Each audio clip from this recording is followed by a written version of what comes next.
to BizChicks TV. We're here to help you take the hassle out of your hustle so you can build a profitable business that's fun to run. Here are your hosts. Good morning, everyone. How are you doing out there? Welcome to BizChicks Tech Life Weekly. This is where we talk about tech in easy to understand terms. I'm here with my friend and colleague, Miss Francine Gregory, real estate entrepreneur and tech diva. I'm Terralina from BizChicks, and we are so glad to have you watching live and on the replay. So sit back, relax. We always like to start with this week in tech history. And so we're going to turn it over to Fran. Fran, what do you have for us today? Well, now we got some tech history.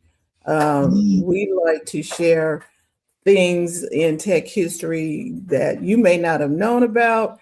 And one of the segments is Blacks or Browns in tech history, tech history and color.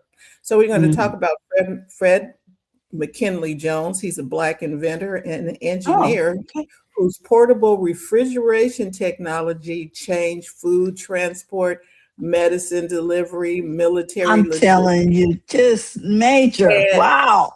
And he had more than 60 patents, and many of them were tied to mobile cooling systems. And his work helped lay the foundation for modern refrigerated shipping. Wow. And this matters because supply chains, grocery distribution, and temperature-sensitive transport still depended on the kind of breakthrough he made possible. Wow. I love it. Mm-hmm. And his name was Guillermo Gonzalez Camarena. He was a Mexican engineer and inventor best known for majority early work in color television. His contributions helped move television from black and white to color broadcasting, which changed entertainment and visual media worldwide. His work is a strong reminder that brown innovators help shape consumer tech history in visible, everyday ways. Wow. So let's talk about tech history. March 1st, 1960, LISP programmer's manual released. The first Lisp LISP programmer's manual was released, and it became one of the foundational languages of artificial intelligence, and its influence still shows up in symbolic reasoning and AI research today. Excuse me. March 3rd, 1975, Homebrew Computer Club holds its first meeting. The Homebrew Computer Club's first meeting brought together hobbyists and builders who helped shape the personal computer movement. This was one of the key gathering points behind early PC culture. And Steve Jobs hung out there, Steve Wozniak, and some other people, the people who have made a big break in tech, were hanging out at the Homebrew Club. Love it. March 4th, 1977, first Cray 1 supercomputer was shipped. The Cray 1 was shipped to Los Alamos National Laboratory. It became one of the most important early supercomputers and marked a major step in high-performance computing. March 5th, 1981, Sinclair ZX81 launched. The Sinclair ZX81 helped make home computer more affordable. It sold more than 1.5 million units worldwide and introduced many people to personal computing for the first time. March 5th, 1995, Yahoo officially launches. It marked a major moment in the early web era when internet directories and portals helped everyday users find their way online. March 6, 2009, NASA launcher Kepler launched the Space Telescope, a mission that changed exoplanet discovery by helping scientists identify thousands of possible planets beyond our solar system. March 7th, 1876, Bell receives a patent for the telephone. Alexander Okay. Bell received the patent for the telephone, one of the most world-changing communication technologies ever created. See, emerging tools for small business. Okay, let's see what we got. Mhm. Writing and document creations. ChatGPT's new ChatGPT 5.4 release is aimed at professional work with stronger performance on documents, spreadsheets, presentations, web search, and computer use tasks. OpenAI also says it's improved factual reliability and launched a ChatGPT for Excel add-in alongside it, an Excel add-in for small business owners that will point to faster proposal writing, reporting, planning, and data cleanup. Task automation and digital assistance. Microsoft's new Copilot tasks pushes AI beyond chat into action. It helps with document prep, appointment coordination, and background workflows across apps and the web while still requiring the user's consent for meaningful actions. For small businesses, this signals a move from help me think to help me.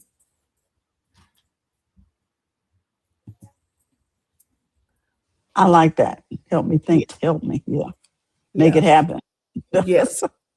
So workspace and collaboration, Google Workspace is continuing to build Gemini into everyday work tools, and this week highlighted wider support for regulated industries adopting agentic AI tools. The practical takeaway for small business is this: AI is getting more embedded into the tools people already use for emails, Mm. files, meetings, and collaboration.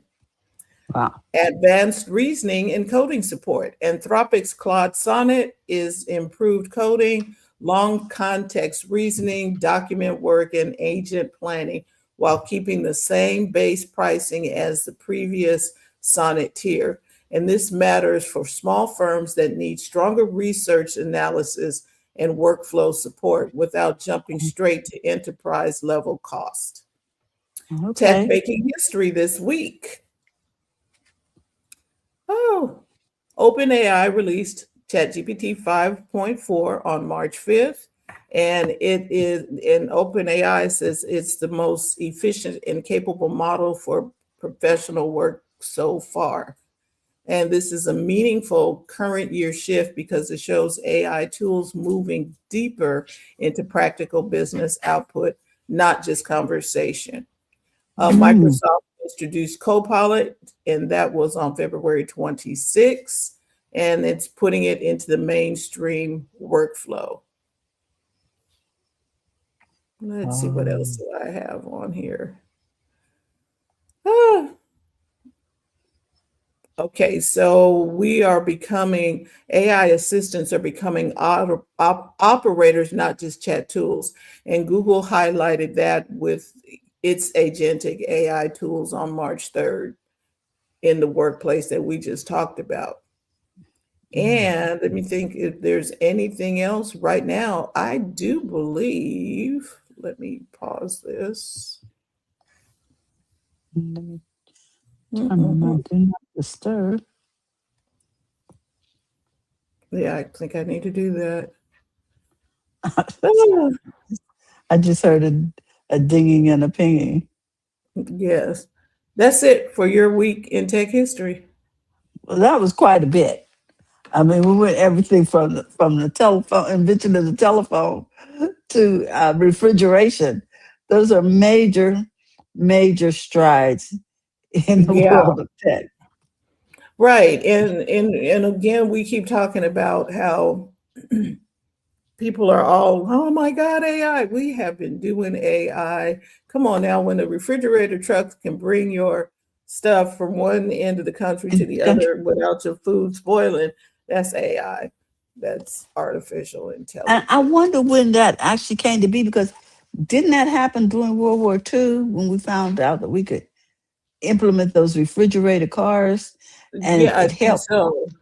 it Um, helped win the war. yeah, Hmm. they didn't give me a year here, but I guess I can find Hmm. that out too. But he It's had okay. more than 60 patents. I love it. I love it. Well, I'm going to talk about a guy who had quite a few patents. And Okay. so let me see. I actually put together a little gamma. Let's see. Let me share my screen. Do, do, do, do, do.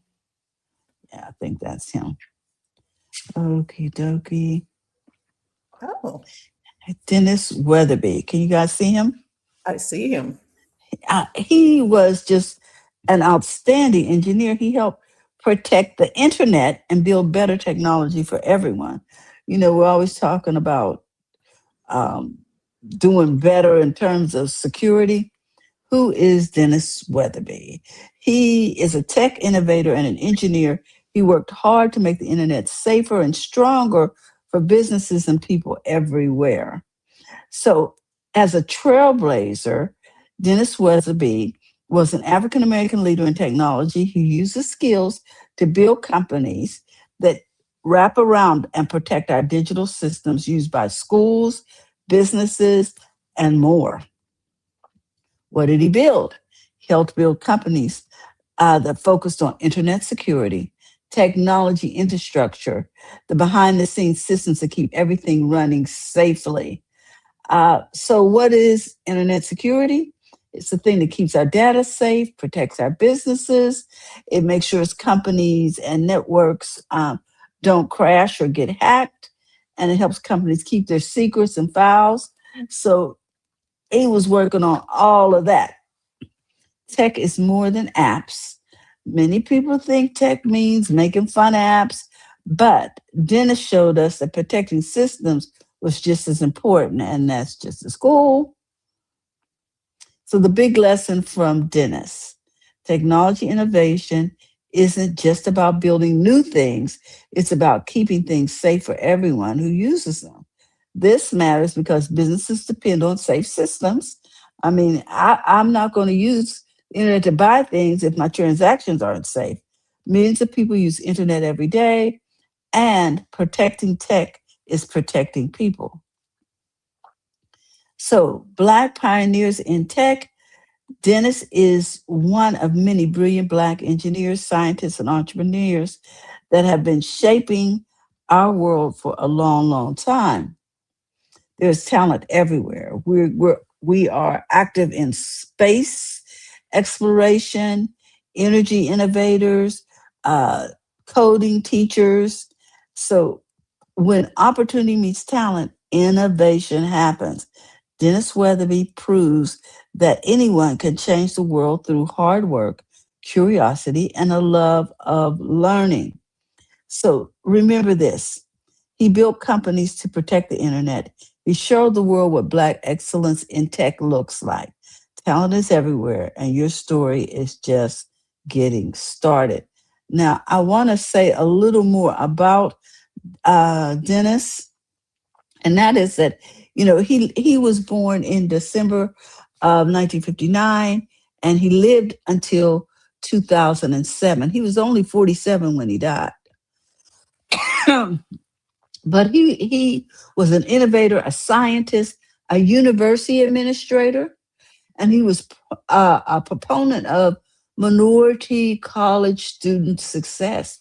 So here's the thing I think you'll remember: that while working at Procter and Gamble in the 1980s, Weatherby patented lemon scented Cascade, a detergent with a new chemical formula that would not stain dishes, unlike the detergents that they had been using prior to that. So, as the founding director of Auburn University's Minority Engineering Program, he made Auburn one of the top universities for graduating African Americans in the field of engineering. He went to undergraduate school at Midfield High School in Alabama, and he attended Central State University in Wilberforce, Ohio.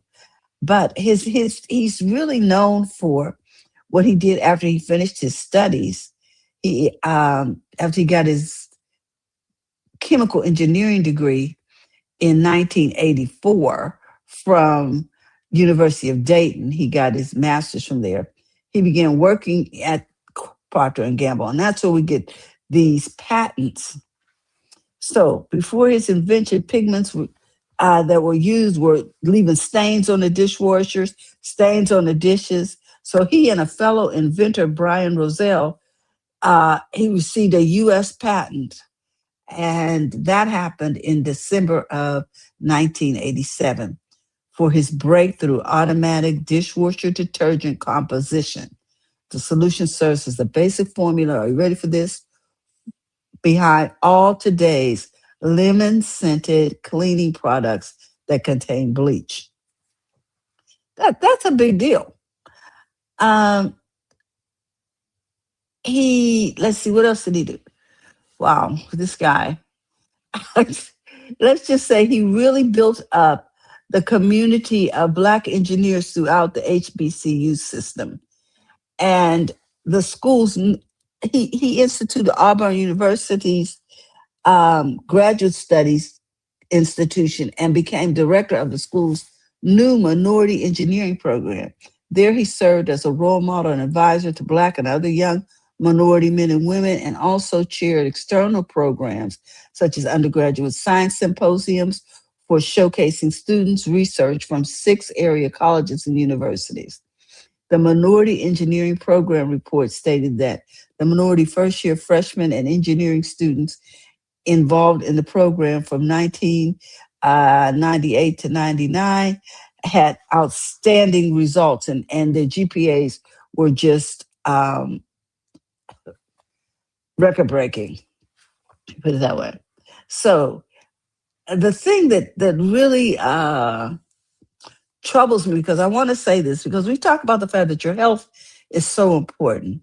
Weatherby died from what doctors speculate was a blood clot that had traveled to his brain after struggling with high blood pressure most of his life. His kidneys had sustained severe damage. So Weatherby spent a week in the hospital and a week at home on medication to lower his blood pressure. At 47, he passed.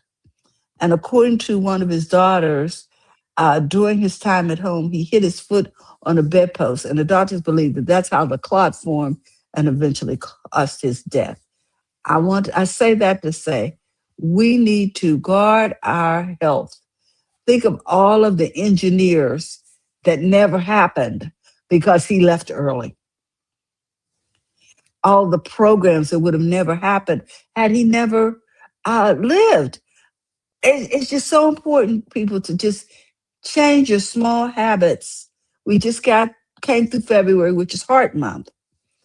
And high blood pressure is a concern in our community. Slow down, take a walk, do what you need to do to take care of yourself. And that's what I wanted to share with you. About tech. And now I have a little story. Unless you guys want to talk about that before I move on. That was fantastic. I never knew that story. So thank you very much for sharing that. And to your point about taking care of health and heart health, maybe don't eat macaroni and cheese and fried chicken every day. You know what I'm saying? And speaking of which, let me share this with you. There seems to be a little beef going between McDonald's and Burger King about, about their little stuff coming out. And it seems that Burger King claims that the CEO of McDonald's didn't take a big bite of the burger in the commercial he made because it wasn't that tasty, evidently. And so he made a commercial where he takes a big bite out of his. And I'm going to share a little bit of that if they'll let me share that. Let's see. Let me go here and go here. Do we get a big one? How do we get? I'm trying to get this to go. If you click there we are. There you go. Okay, now It's beef, you could call it business burger beef if we're going to be super alliterative about it. And we love to be super alliterative on this show. Over this video we're about to show you here, this is the head of McDonald's. Watch this. The moment of truth. That's a big bite for a big arch. They're like, look at that little bite. So maybe you see a McDonald's CEO taking a bite of a burger. Maybe you see the McDonald's CEO taking what you believe to be a tiny bite of a large burger. Whatever, it went viral. People have a lot of thoughts and a lot of hot takes on it. And people piled on. Look, Minnie says, we're going to start test driving our cars 1 meter at a time. Aldi says, yes, Diva, give us nothing, with a little clap emoji. Then Burger King had to get in on it too. Look at this.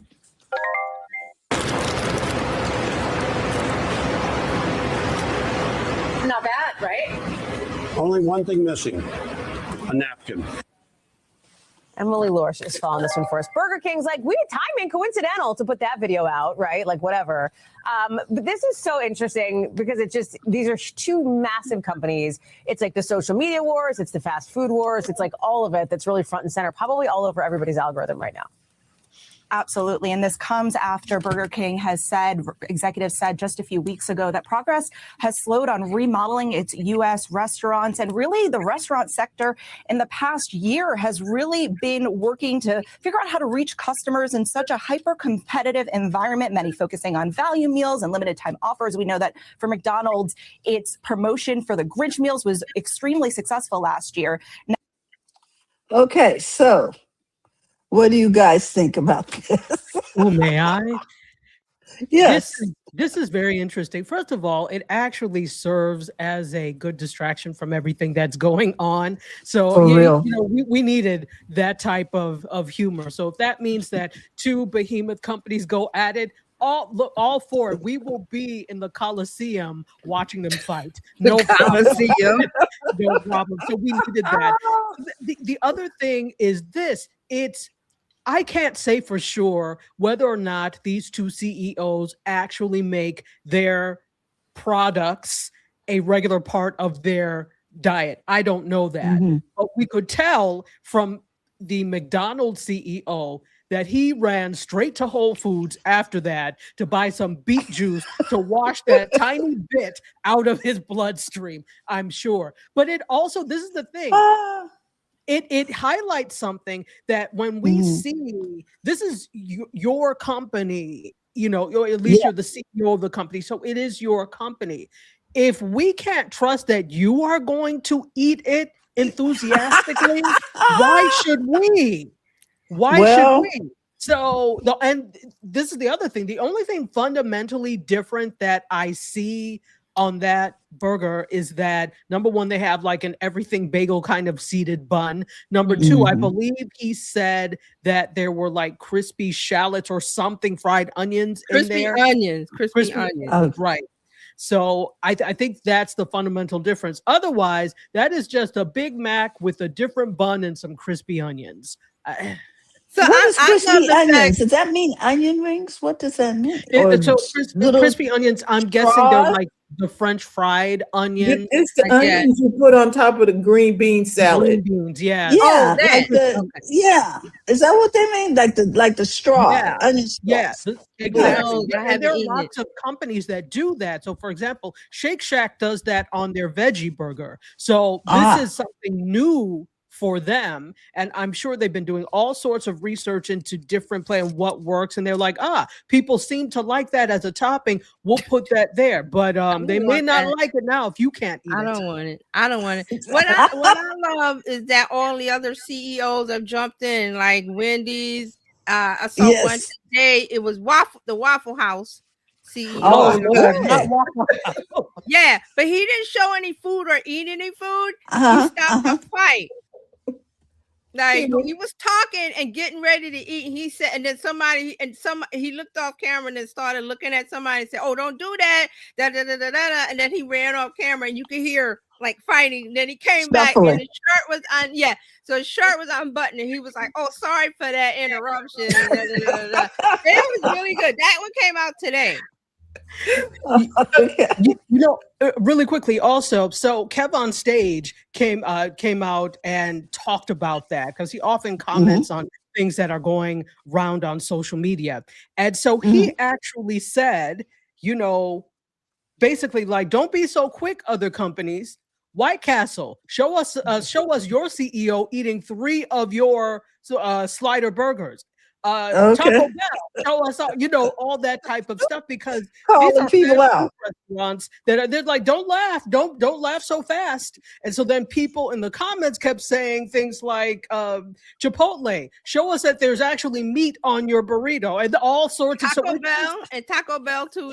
They called in everybody jumped in. So this has just really taken on a life of its own and grown wings. And it's funny, but it also is like a call to, it's like, you're expecting us to eat this, you push ads and you do product placement, but you won't eat it, even for just this one time. Even if you don't eat it regularly, you won't eat it this one time. Sorry, Fran, go ahead. Okay, they did not. Okay, so the McDonald's dude took what we thought was a tiny burger bite. Yeah, tiny bite, yes. A tiny bite. The other guy, he looked like he took a big bite, but when you looked at what was gone from the thing, it wasn't that. It wasn't that much, was it?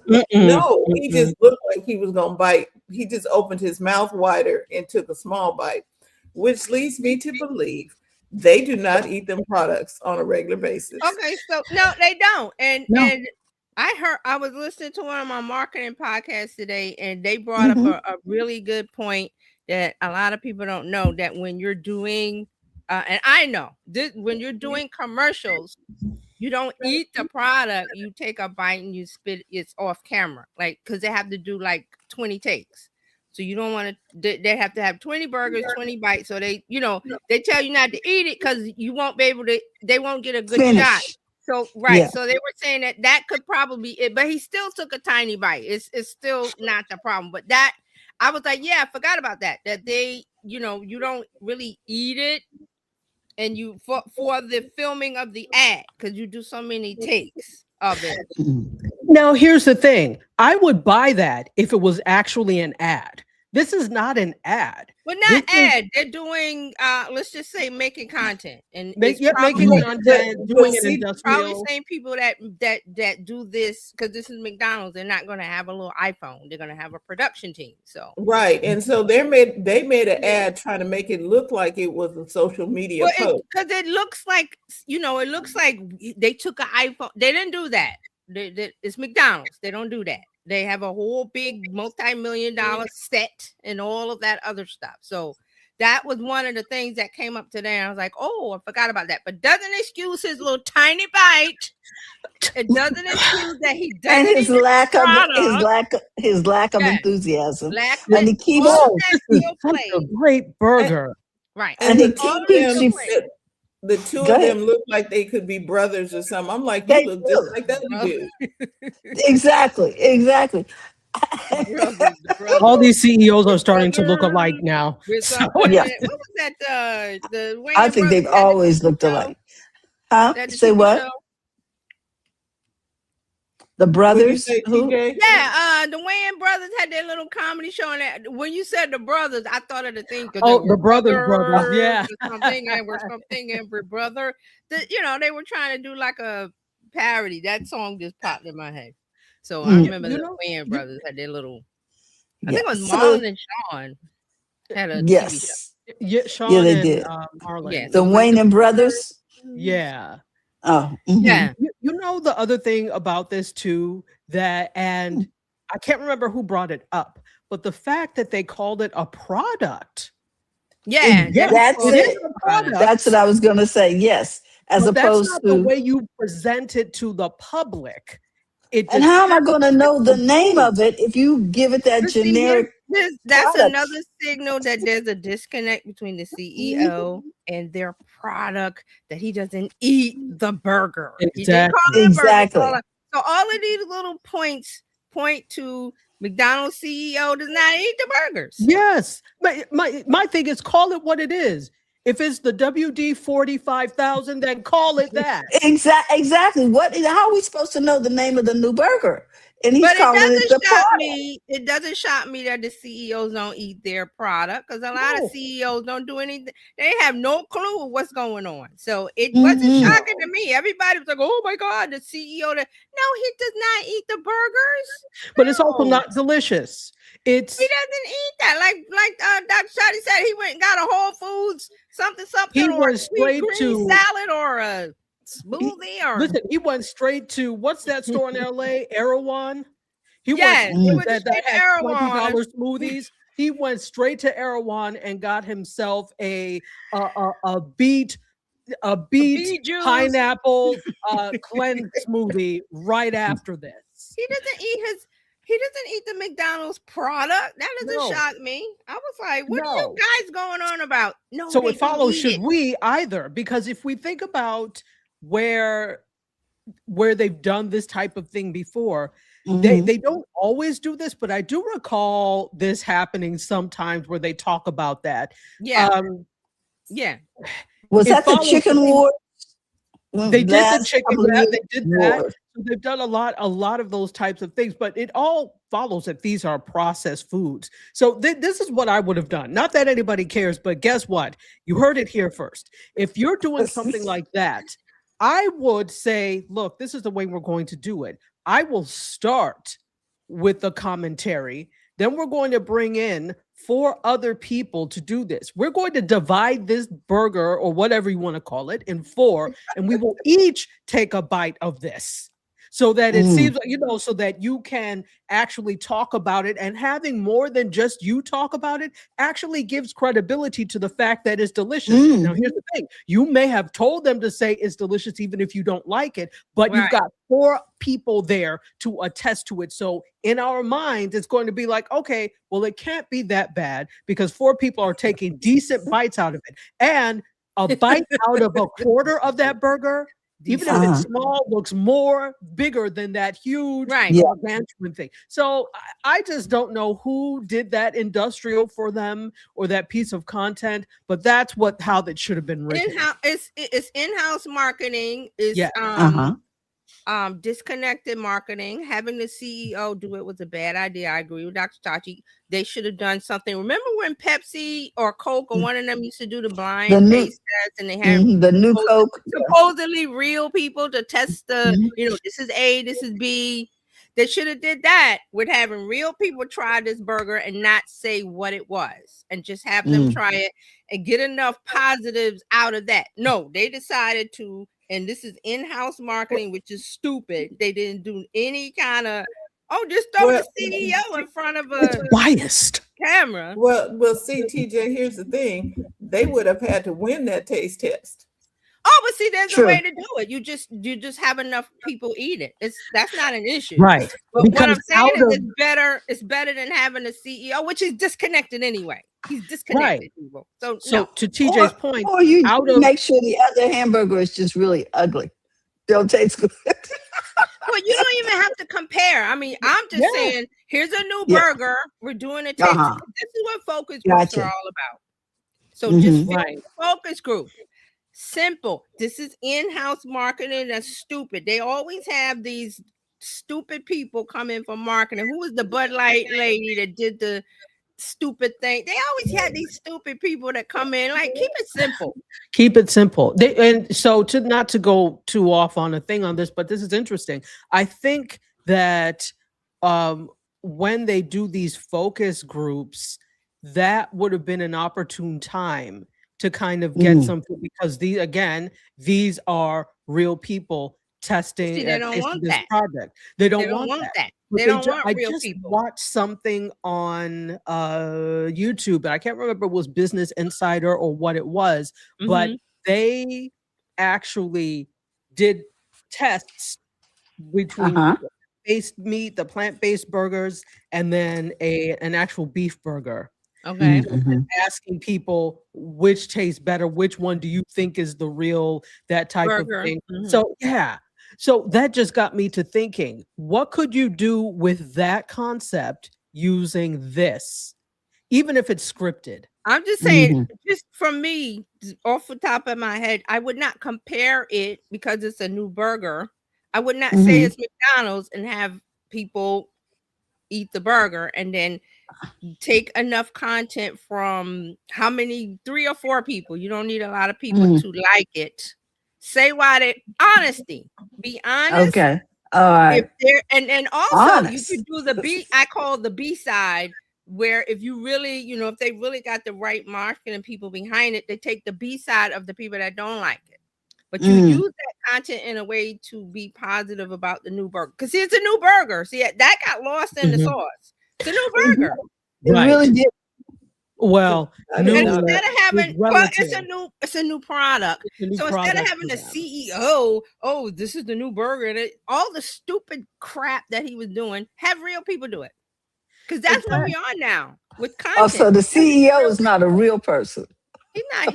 He's not the real customer. See, because that's the deal. That's the deal. He's not the real customer. I don't care that the CEO doesn't like it. I don't care. He got nothing to do with nothing. He sits on the little ivory tower and says, "Do this, do that." He doesn't do anything with the day-to-day operations of McDonald's. We already know he lives in a really large home. At least he's a millionaire. He, like Dr. Tati said, he got that beet juice thing going, whatever, and he's getting ready to go. And he has private chef. Private jet, yacht, chef. Private chef. Yeah, he's not cooking his own food. So, and nor is he eating the food that he's not going through the drive-through. I don't want to see a CEO eat their stuff because I know they don't eat it.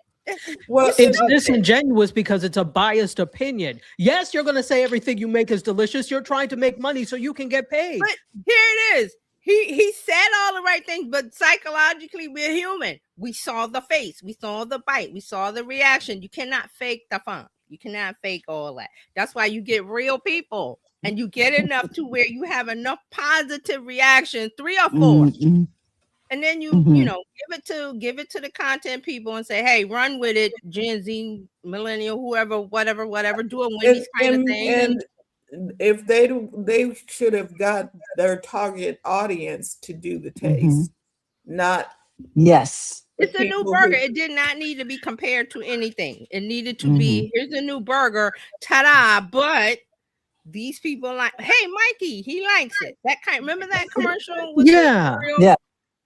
Mikey, but likes the cereal. I know he give it to Mike. He eats anything. Yeah. So I mean but to your point, that's what it could come off as if they had their target audience doing it. Give it to Mikey, they'll eat it because they eat anything. And because the target market is not sexy. The target market is not the CEO's market. Does that make sense? Thank you. So that's the way. I don't care that the CEO ate it. I don't really care. Exactly. They don't. They are regular looking people, but there's a disconnect because who they're trying to market this to, who are they trying to market it to by having the CEO who makes 20,000 times more money than anybody else eat this? Who are they marketing that to? We can't identify with him. The person that goes to McDonald's is varied. The personas are varied. But the thing is, they don't care about this. One, I don't even know who he is. Two, I don't care. I'm going to McDonald's because it fits my wallet at this time. Yeah, I know it's not healthy, but I gotta eat something. Okay, and it's convenient, right? So don't throw the CEO out there as some. Ooh, the CEO ate the new burger. I don't care. Have the people. Maybe that's just to show. Maybe that's just to let us know that if you eat it, you won't keel over. Well, we don't know because he didn't take enough of a bite for us to determine there was no cyanide in it. And that's our concern. Nope, doesn't work. So, McDonald's got what they got. So, well, speaking of marketing, I think it's time to hear from TJ. Oh my goodness. Yeah. Why is Walgreens? Why do they keep sending me texts? Oh my God. Because you're on the air. That's why they do it. But they keep sending me all week. Do you know that you have to come and get? Yes, I know I have to come and get it. Stop calling me. So That's my rant. All right, so social media news this week. Let me get my notes. No Snapchat today. No. Let's say that one. Let me throw this little one out there. Let's talk about that one because I got a really big one. All right, so Apple Music is adding transparency tags to distinguish AI music in the Apple Music app. So Apple Music is changing the way that the record labels and distributors can flag AI generated or AI assistant content when they upload it to the platform, because they are putting AI music in the mix. It is there. We've talked about that. There's I believe there was the young lady that had a best-selling artist. Yes, album. AI. I forgot what her name is, but there was a big, oh my God. Yes, there's AI music on all of the streaming platforms. So Apple sent a newsletter to industry partners on this week to explain how it will roll out a new set of metadata to promote transparency around how and when AI is used in music. Metadata typically refers to fields like the song title, album title, genre, artist name, and other information that help keeps the files organized. Apple Music will add this option to include metadata tags that distributors use to flag when AI generated content is involved in certain aspects of a song. These tags allow distributors to distinguish between a song artwork, track music, composition, or music video. Now, this goes in line with, we want to know what's AI generated. And I saw I don't watch the Today Show, but I saw a clip on YouTube. I'm on YouTube. And I was like, oh, this is interesting, because they were talking about, well, how do you distinguish AI images now? So they had I saw that segment. Yeah. I forgot what the man's name and company was, but he talked about it. Some of the things, we've talked about it, that you're gonna have to look at the artifacts, all was it LinkedIn? I think he's whatever. Go ahead. But they talked about distinguishing AI content, and I was like, you just, and I think Craig, what's the anchor's name? Craig something, I forgot his name. I don't know his last name, but yeah, Craig Melvin said, oh well, you're pretty much, we used to be able to trust audio, video, whatever, now we don't. And I said, exactly, you cannot trust what you see online. Don't trust Or here. Yes. That's why in my mind, when I see stuff, I'm like, I'm not automatically going to assume that is real. I have to check it against verified or established media that's already been in play for hundreds of years, CBS, pick your one, pick whatever. So, but you're going to have to verify against that, because those things have come before the AI tools.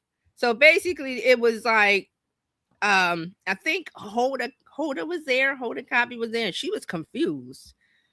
So her face was like, well, I don't think it cleared up anything for her. And I'm saying this because it's like the older generation of, I'm still confused. And I was just like, well, don't trust anything.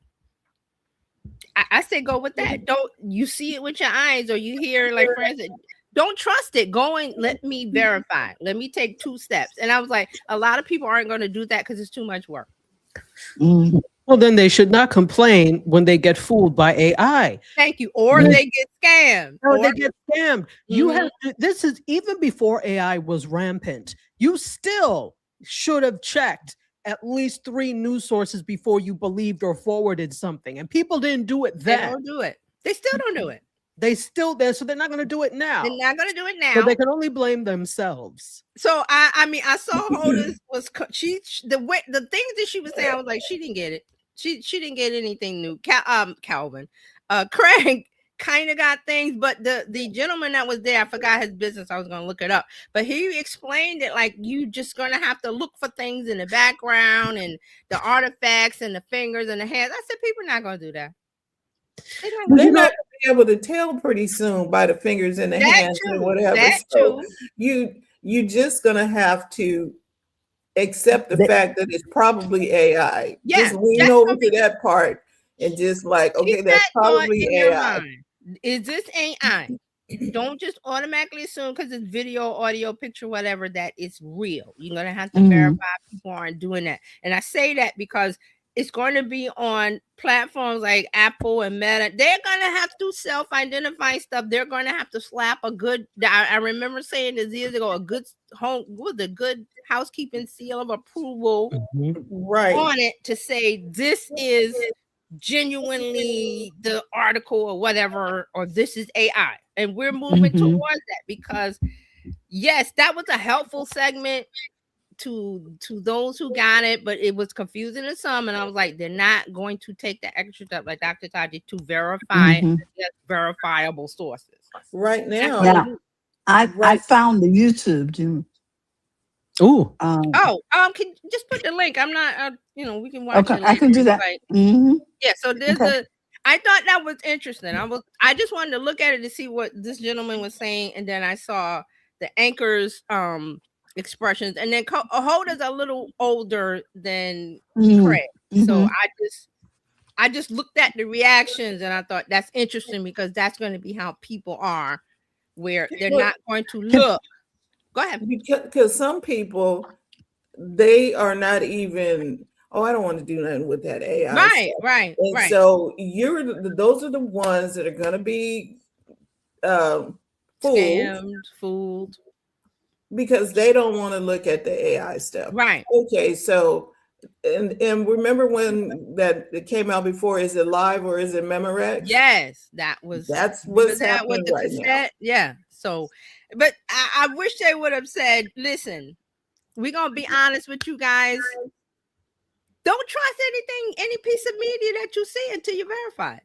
But they didn't take that step. I know they're not going to do that because that's scary to people who are not, like Fran said, they're not paying attention to AI, or you're burying your head in the sand. Whatever reason, that's scary to most Americans to think. Go ahead.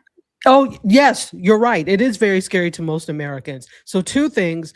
I think that there are still always going to be some telltale ways, even as good as it's going to get, there's still going to be some telltale ways that you're not going to be able to, because remember, all AI is processing. And it takes a lot of energy to process certain things. Power. We're looking at the chips and all of that. Exactly. Environmental. So the more layers and the more aspects you have to something, the more energy it takes to generate it. So inadvertently, something is always dropped in the case. So, for example, somebody walking the wrong way in the background. You understand what I'm saying? Yes, that was in the piece. That was in. Thank you, Terlina, for the video. It's in there. Yes. He was saying about the background. Because here's the thing, it's also because it's also through prompting. It doesn't do this on its own. So if you don't specifically tell it, I want the person in the background to walk with traffic or whatever the case may be. They go back whenever AI decides to come up with it. So I think there'll always be telltale signs of that. Number two, if I can find it, I will put the link in the chat. There was a parody that was done, a short film on this, where here's the thing now, in addition to things being AI, now everybody points the finger at things and it's like, it's AI. So they made a whole short film about this thing. It's like, look at it, it's AI. And because there was this guy that was doing flips. And then so this person said up and said, look at you. You all are so, so thinking that everything is AI that you now point and say everything is AI. Well, come with me. I'm going to show you it's not AI. So they walk over and they're like a whole crowd of people kind of walking over, and you hear them marching, and they're like, now you need to apologize to this and look at this wonderful young man with talent. And then somebody points and says, it has 6 fingers. It's AI. So it's hilarious. I will find it. I want to see that. I want to see that. That's funny. And then another thing I saw this week, just because it's just I'm on Facebook and I saw a post from someone about they have an AI company or whatever, and they do AI things. I'll just put it like that. And they were talking about which I'm going to talk about next, which is the Chat GPT, Anthropic, DOD, thing. So they threw their little hat in the ring. Well, we have da, da, da, da, da. So I looked at their post, and they had some video and posts of them, like, you know, talking on the phone or whatever, like real, I call it real person content. They're really talking to the camera. And then I looked at their profile pic, because, you know, you can click the circle and look at it. And I said, oh, that's pretty cool. I was like, but that's AI, and not a dig at this person, because, you know, they had, it was their face with the suit and everything, but it was so good. And I was like, but like Dr. Tati said, something said to me, it's still AI. I zoomed in on the hand, and the hand, one of the little fingers was bent back like this. But if you're not looking for it, my point, if you're not looking for it, you're just going to assume, oh, that's a professional headshot or a photo of the business owner. And I zoomed in, I was like, no, that's AI, which is not, you know, you could do whatever you want. It's not a dig at this person. I was just like, okay, my thing said that's not AI, because I saw their real video content, and then their, you know, I'm going to do a professional shot for my profile pic for all my social media. But it caught me, and I was like, it's AI, but it's really, really good. It's really, really good. And I zoomed in, the hands were doing something on the lap, but one of the fingers, the Dr. Tati said, there's something that's not going to be right. Correct. Because ChatGPT can do photo shoot quality for you. All you have to do is take any one of your pictures, and it will do a photo shoot for you. Have you standing and doing whatever, any pose, and any background, any position, any situation. But this person's pic was so good. I just, at first glance, you go, oh, that's the business owner, and they're in a suit and a jacket, but I was like, I think that's AI. And I zoomed in, and I saw the little finger. Most people are not going to zoom in. They're not going to do that. That's what I'm saying about the NBC piece. They're not going to do that. So that's beautiful. That's lovely. I love that. And that's okay. Terry, you're muted. You're muted. Terry, you're muted. You're muted. Muted. She's trying to fix it. Oh, I know. I really didn't want to share it too long. I just wanted to show that, because I know Fran was saying about we did the photo shoots. Yeah. But I only had 5 fingers. And see, that's my point, is that it's good enough. It's not fooling. It's just, you want to make a shot of your own choosing. Yes. And that's what I was like, that's cool. There's nothing wrong with it. But I was just like, something in my little brain said, that's an AI photo. And I zoomed in, which most people aren't going to do. 99% of the people are not going to do that. Because they were lazy when Facebook came out, and they had all them crazy, you know, if you say this, they won't, what are some of the stuff that they used to do? Copy and paste this so that you won't. I know what you mean. I don't know what you mean. So, and share it with 5 of your friends. Stop. We're in this crazy world of that's what's happening, and it's going to get to the point where they have to put a label. AI generated stuff. Right now, it is self-reporting, right? I think YouTube has something where you have to self-report that you use AI. I think Adobe had something about when you make pictures for the stock website that they have, where you can make money, you have to self-report. But it's going to be to the point where people are not going to do it, not be honest. Someone's going to get fooled. Something's going to happen, and they're going to go, okay, we're just going to slap AI, because they're able to tell. They're just going to slap automatically, this is AI generated content, which that's what they should do. I don't have a problem with it. Do it. LinkedIn does it automatically. If you put up a image that you've created, it'll put a CR in the corner automatically. Right. So there's got to be a label of some sort. But right now, it is like, oh, we trust you to self-label or self-report. No. And now it's not going to be that anymore. Here's Apple. Here's, whoever. It's going to be a demand from us. The demand comes from the consumer. If you don't make a stink, if you don't say, I don't like this, they're not going to really get off their butt and do it until they're forced to. But they're going to be forced to. And I'm like, I'm happy because people should know this is AI content. Because they're using it to fool and scam people. That's why. By the way, I put the link to the That's AI short film for you all. Yeah. Thank you. Thank you. We will be looking at that. Okay, so that is what's going on with the labeling from Apple Music. And let me see, there's one more before we get to the OpenAI stuff. Oh yeah, Instagram is introducing thumbnail post editing. No, that's the wrong title. So no, that's not it. I thought I put something in here about thumbnails. Instagram did something about thumbnails and I did not put it in here. But it's a tiny little, you can edit something about edit thumbnails after you upload or something. It's something really small. So it's not like a big deal. Okay. Meta. I don't know if we talked about this, Fran, because I came in late, but the Meta is being sued over the AI smart glasses. Privacy concern? No? Okay. Nope, So let's talk about that. Let's do that. So I know the story, but we have not talked about it. We'll mention it. Meta is being sued over AI smart glasses privacy concerns because they have workers in I'm not sure what country. Nigeria.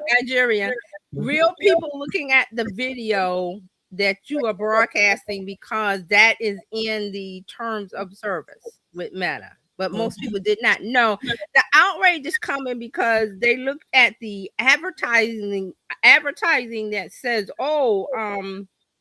that is your privacy. Here it is. The complaint that is going on, it says how the glasses are marketed, showing examples of ads that touted the privacy benefits, describing their privacy settings, and adding layer of security. Quote, you're in control of your data and content, one ad read, explaining that the smart glass owners get to choose which content was shared with others. So the upset is that they didn't read the terms of service, but they looked at the marketing and went, oh, Meta, you said that. Meta said, no, if you read the legal document, we said X, Y, Z. But if you want to believe the marketing, which this is where marketing can be used to, pay no attention to the man behind the curtains. So you got to pay attention to where they thought the Meta glasses was like, well, we didn't know that real people. So what happened is people were going to the bathroom, looking at credit cards. There was nudity, there was sex, there was all kind of stuff going on. And they didn't know that Meta has human reviewers in Nigeria looking at this stuff. Also Kenya. Yes, Kenya. Okay. So the lawsuit, I believe it was started. It was a investigation by Swedish newspapers found that workers at a Kenya-based subcontractor are reviewing footage from customers' glasses, which includes sensitive content like nudity, sex, and using the bathroom, all kind of things, credit cards, whatever you're looking at with the glasses is going through a human filter. So they, the whole thing came out from paying attention to the marketing and not reading the terms of service, which you're supposed to read it because that's the legal document saying what Meta is going to do and not going to do. So, and you check a box to say I agree. When this comes on, you check the box. Yeah. You know what though? I feel, as people say, some type of way about this. You 100% should read the terms of service for anything that you're going to get that could infringe on privacy somehow. 100%.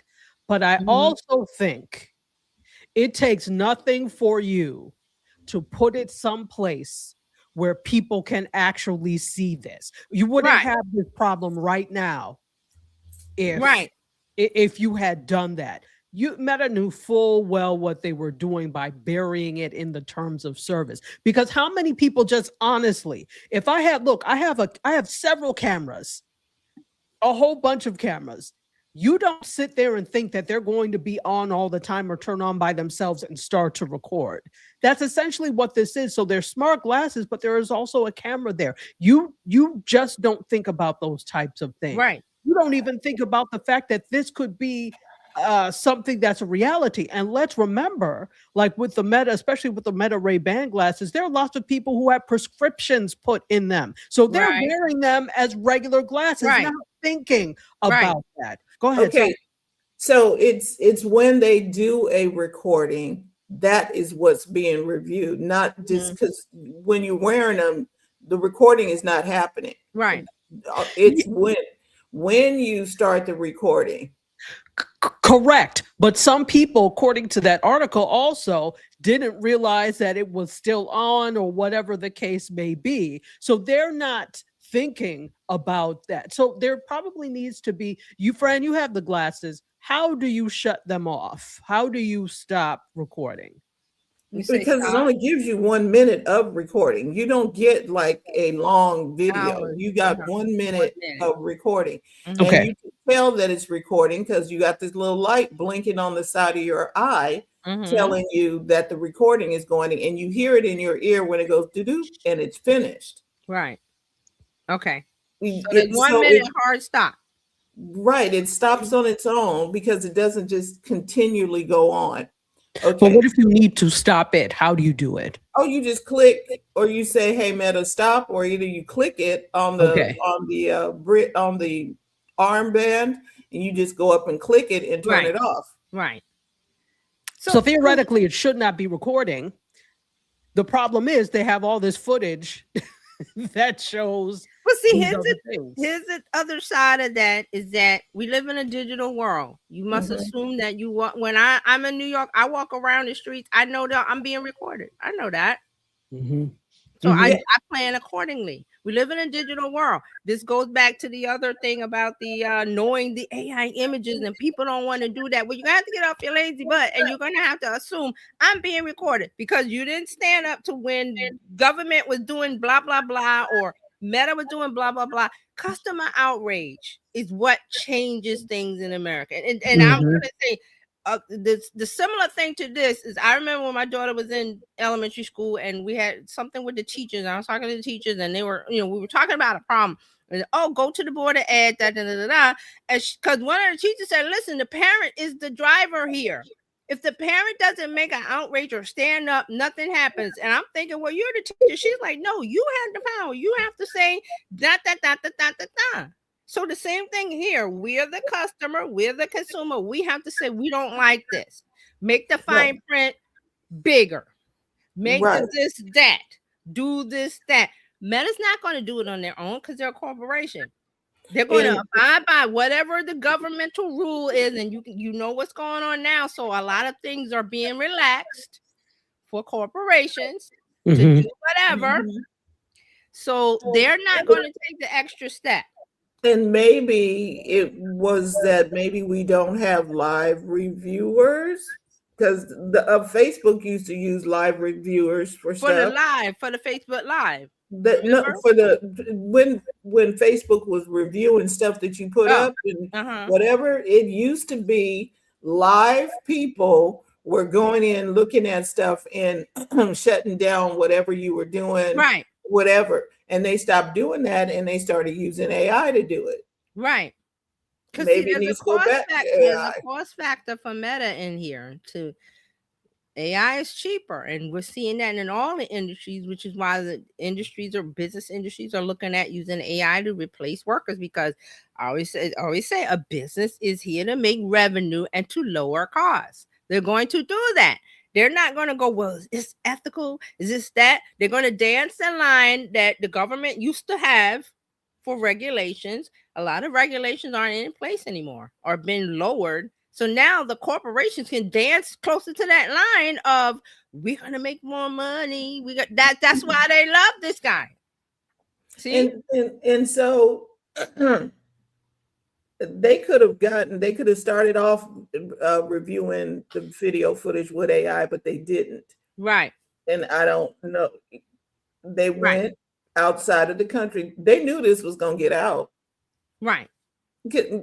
Humans can't keep their mouth shut. We're not in the same. If we remember previous administrations where we were like, the government is going to catch this and we're not in that world anymore. So you're going to have to do yourself what is it? The valuation, or you're gonna have to be your own advocate, because that nanny state is not there anymore. And I'm not saying that's right. I'm just saying you got to be realistic about the time we're in. We're in a digital time where there's no regulation on AI. There's nothing. And here's the other thing: take them off. That too. Because the moment you take them off, it no longer is functioning. Once they come away from your face, it shuts off. Right. So we can no longer assume that the media we see visually or hear is real. The Rodney King era is over. Remember Rodney? We all knew it because it was like a video tape. There's no way they can fake that. But now it's like everything can be faked. Everything. So what do? You blindly trust it? Or do you go, wait a minute, I got to protect myself because nobody else is coming in to save the day. So I got to save me. And then it goes back to the should be the standard operating procedure for anything online. If you don't want it out there, don't do it. That too. Now, there's going to be people that say that we shouldn't have to do that, and I agree. But you have to be realistic about where you are until you make the outrage. The movie network that people throwing TV. I'm mad at tech, and I'm not going to take. They got mad and wrote. You got to rise up and get mad. Otherwise, government is not going to do a thing because the people aren't mad. You must be okay with it because you didn't push back or you didn't say anything. You just went along with the flow. So you have to, get out of this place of we're just going to accept it. It's okay. But no, we got to get the community together and go to the local news and call somebody and make a fuss. Make a fuss, and maybe something will happen. Until we do that, this is where we are. You're gonna have to sue Meta for this because they didn't put the fine print bigger, or they didn't put it in front of you, or didn't put the sign out, or whatever the reason is. And because you forgot to turn off the recording. Yes, user error. So, but I'm gonna blame you because I didn't turn off the recording.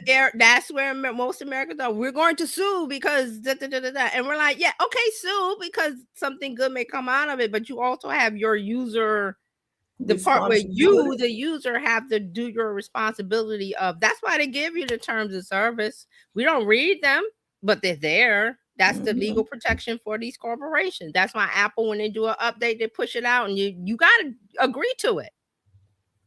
Because you can't come after the fact. I didn't know. Apple says didn't you push that agree button? Oh, that wasn't you, or it was a mistake. Well, it was pushed. Somebody in your house pushed it. We absolve ourselves of legal liability here. So, but I mean, this is where we are. It's very tiresome, confusing. We're tired, but we got to keep going with the. I don't like this, and we got to push back.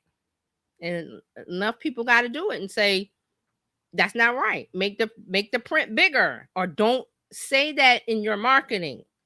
Say this in your marketing. Yeah.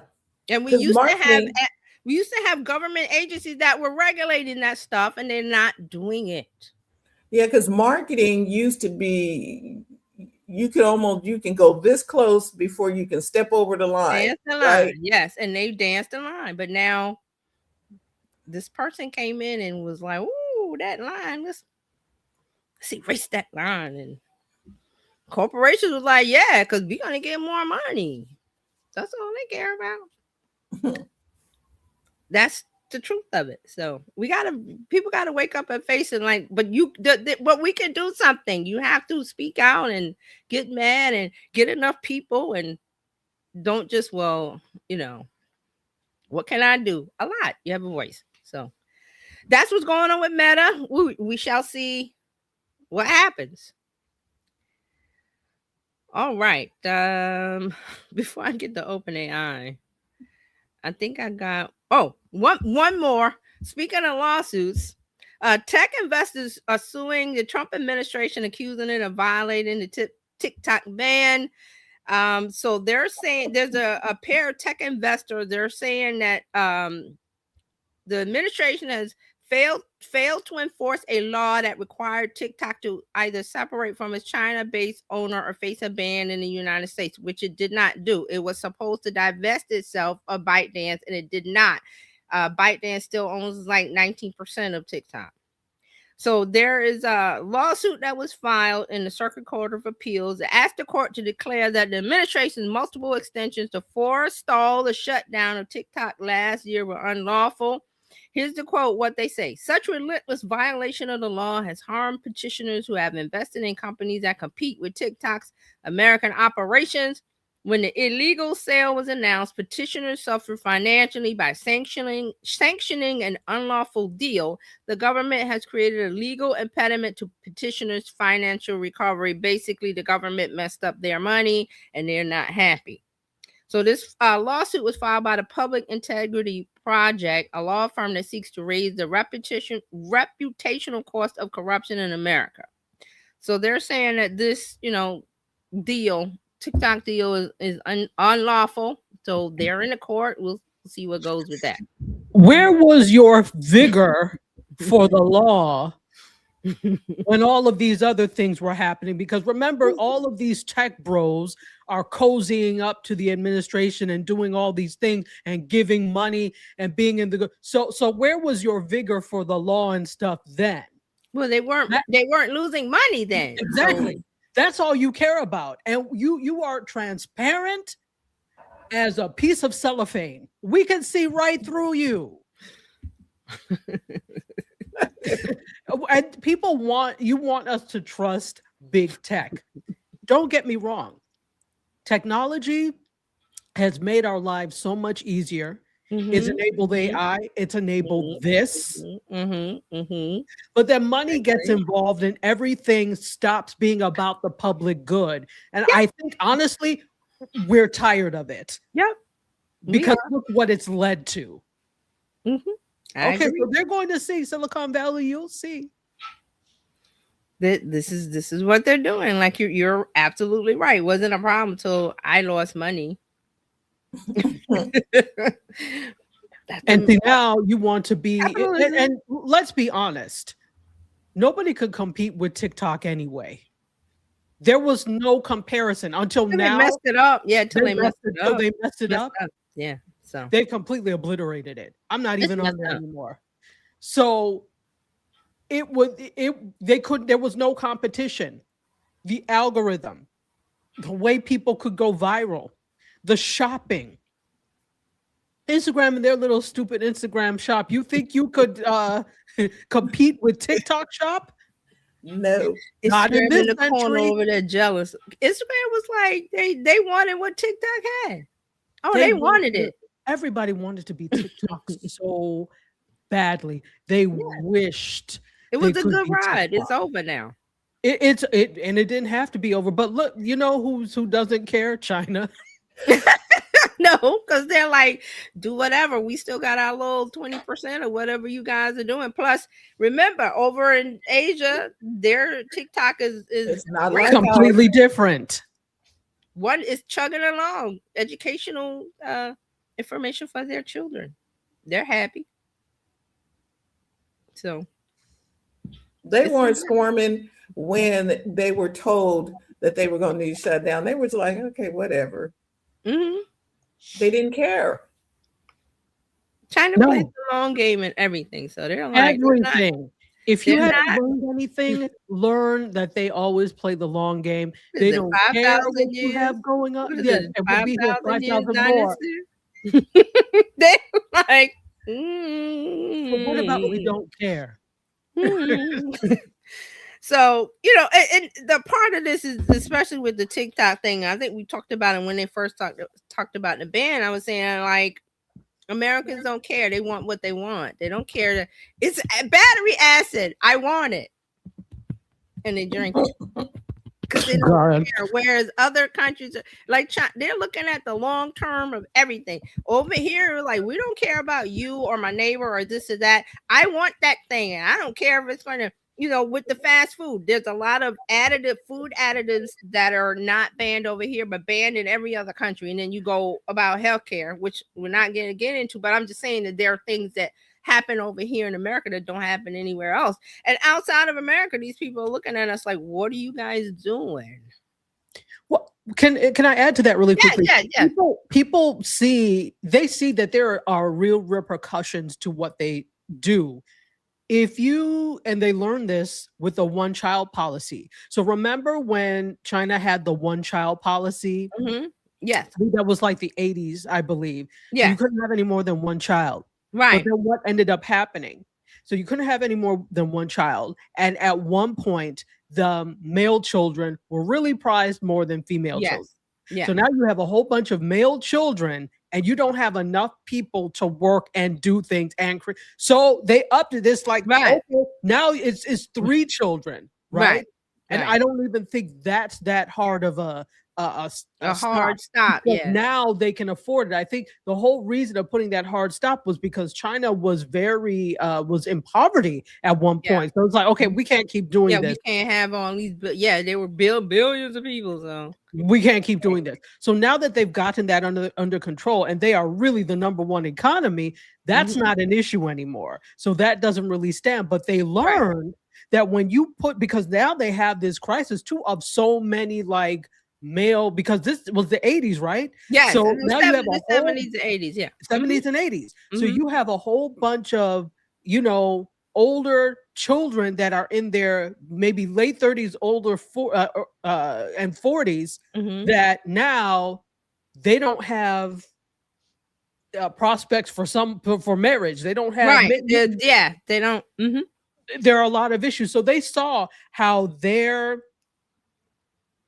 policies could hinder their economy. Right. And that's the growth of the country there, really. So again, China looks at Asia country, they look at long term. So exactly. That's how they think, and we do not. We haven't looked exactly. We're like, so we just do things we're in the microwave people. I want it now. I don't care if it's battery acid. I don't care if it's I want it.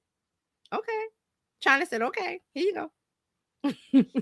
And they also have a lot of regulation when it comes to things, right? What you can't eat, what you can't do, what you can't put in things. We have none of that. And what we do have in place, lobbyists are able to skirt around. Right. And it's only years later when there are lawsuits because somebody then grew a third eye that now, now it's a problem.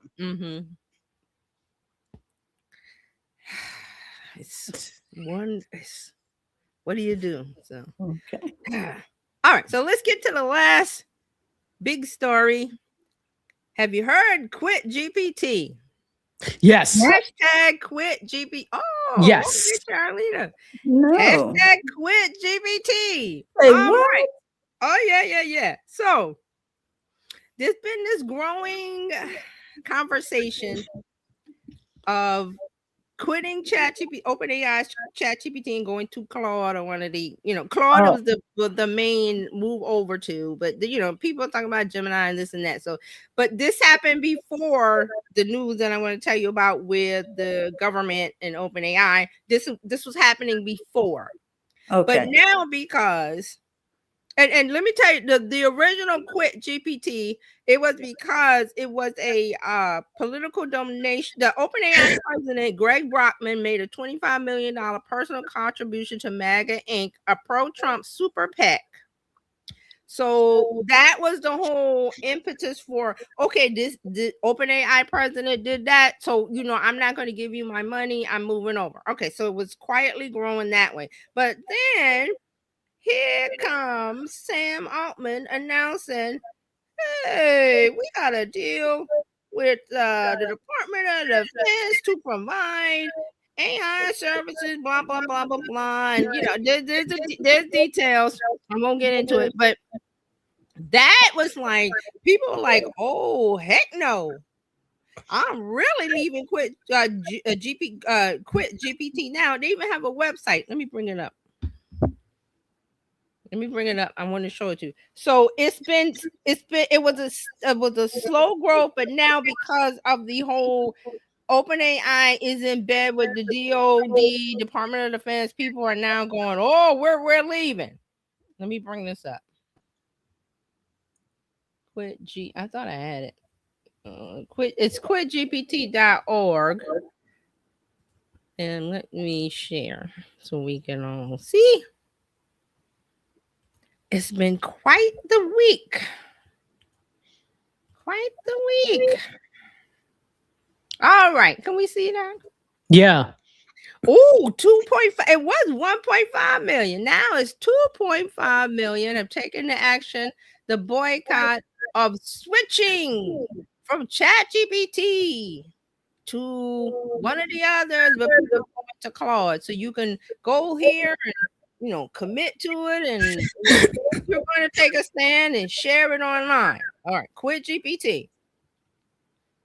Okay. All right. So if you want to go see that and you want to, get on board with it, there it is. Quitgpt.org. How many people would have to quit in order for them to feel this? It's a lot. Okay. Let's get into it. I mean, those $20, they probably should handle. It's a lot. No. It's a lot. Let's get into it. Let's get into it. So here's another part of it. ChatGPT uninstall surged by 295% after the DoD deal. This is trackable by I think it's Sensor Tower and other third-party software or companies that look at the install or uninstall of apps, because all of this is server based. They can look at the server, because a mobile app needs to run on the server like a website. Okay. So that's how they can track it. So this was the deal. They said 295% day over day on Saturday, February 28th, as consumers responded to the news of OpenAI's deal with the Department of Defense. So this is a big deal because it is over the uninstall rate of usually 9% that they looked at from the past 30 days. The uninstall rate for ChatGPT was 9%, but now it's 295% because of Sam Altman coming out and making this announcement. Meanwhile, downloads for OpenAI competitor Anthropic's Claude jumped up by 37% day over day on Friday, February 27th, and 51% as of Saturday, February 28th. Because they announced that they would not partner with the DoD. These numbers are probably higher because this is data from Friday, February 28th, 27th, and 28th. Also, Claude went to number 1 in the U.S. App Store. This was on Saturday, and they're saying it's continued as of Monday, March the 2nd. It was still their number 1. I have not checked.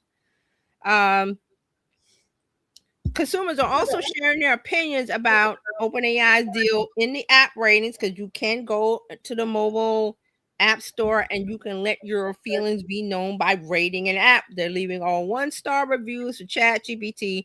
The 1-star reviews surged 775% on Saturday and then grew 100% day over day on Sunday. The 5-star reviews declined during the same period. Now, all of this because OpenAI can track and see, oh, we're losing money. So Sam Altman comes out and says, oh, I forgot what he said, but he said, oh, to revise the terms to stem the tide of the losses from this. Quit GPT. People are talking about it online. But here's another part of that. The U.S. military is still using Claude Anthropic. They're still using it. It's just not as visible a story as the OpenAI one. So that guy in the office has directed civilian agencies to discontinue use of Anthropic products, but the company was given 6 months to wind down the operation with the DoD. Now, this was the day before the attack on Israel. Not on Israel, the attack on Tehran in Iran.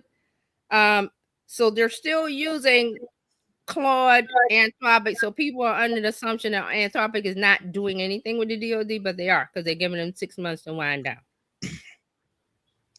Okay, so Anthropic models are being used for many targeting decisions in this aerial attack on Iran. The Secretary of Defense, that guy, I won't say his name, has pledged to designate the company as a supply chain risk, but no official steps have been taken to that end. So there are no legal barriers to using the system. So people are all up in arms about OpenAI, but Anthropic is still in bed with them.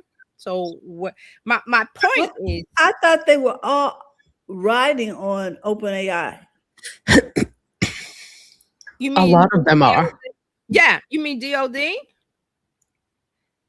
I mean Claude and all of That's these. my point. That they're the switch, the jump from let's jump from ChatGPT to Claude. You're still in the soup, people. You're still in the mix. They're still giving the DOD is still in the mix. If that was your thing of I must leave, which was the thing because it happened after Sam Altman made his announcement that they were going to that they did a deal with the DOD. So you're jumping from one side to the other, but you're still in the soup. Okay, you're still there, people. And if you're concerned about, well, I don't want my $20 to go here, there, and the other way, and I'm going to go to Claude and give them my $20, well, they're still getting it for 6 months. So this is like a big mess of people not understanding. Well, AI came from the government. The internet came from the government. It all comes from the government, being funded by the government, being developed by the government for purposes of the DOD and for military purposes. They just don't tell you that. So I'm like, well, okay, you guys, well, what are you going to do? You're going to jump from one to dump? You're going to jump to Perplexity? Are you going to jump to DeepSeek, one of the Chinese models? What? Where are you going? You're jumping on one hot stone to another hot stone. When you gonna stop jumping? One is not better than the other.